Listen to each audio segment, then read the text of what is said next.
Most people don't fail at financial goals because they're bad with money. They fail because they misunderstand themselves. You set the goal in January, save more, invest consistently, stop impulse spending. For a few weeks, you feel disciplined, focused, in control. And then something shifts. A stressful week, an unexpected expense, a moment of boredom. Suddenly, the plan feels distant, and the old habits feel familiar. If this cycle sounds familiar, you're not alone, and it's not a character flaw. It's psychology.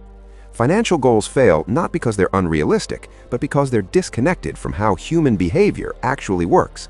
We like to believe we're rational, that if the math makes sense, we'll follow through.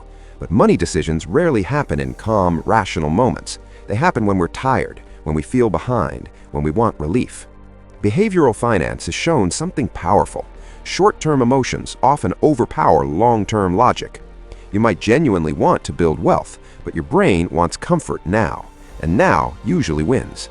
Think about this. You decide to save $500 a month. That number makes sense on paper. It feels responsible. But what happens when your friends plan a last-minute trip, or you've had a rough week at work and scrolling online feels like a small reward? In that moment, your future self is abstract. Your present emotion is real. So the swipe happens, and afterward there's guilt, then shame, then avoidance. This is where many financial goals quietly collapse, not because of one big mistake, but because of small emotional decisions repeated over time. There's another layer too, identity. If deep down you see yourself as bad with money, your behavior will unconsciously align with that belief. We act in ways that confirm who we think we are. So even when you create a clear financial plan, if it conflicts with your identity, your brain experiences tension, and tension seeks resolution, often by returning to what feels familiar. That's why pure motivation doesn't last. Motivation is emotional. Systems are psychological. So what actually helps? The first shift is designing goals that respect your emotional limits. Instead of setting aggressive savings targets that require constant willpower, lower the friction. Automate what you can. Reduce the number of decisions you have to make when you're tired. The fewer emotional decisions you make, the more consistent you become. Consistency builds confidence. Confidence reinforces identity. The second shift is shortening the feedback loop. Most financial goals are long-term: retirement, net worth milestones, debt freedom. But the brain struggles to stay engaged with rewards that feel years away.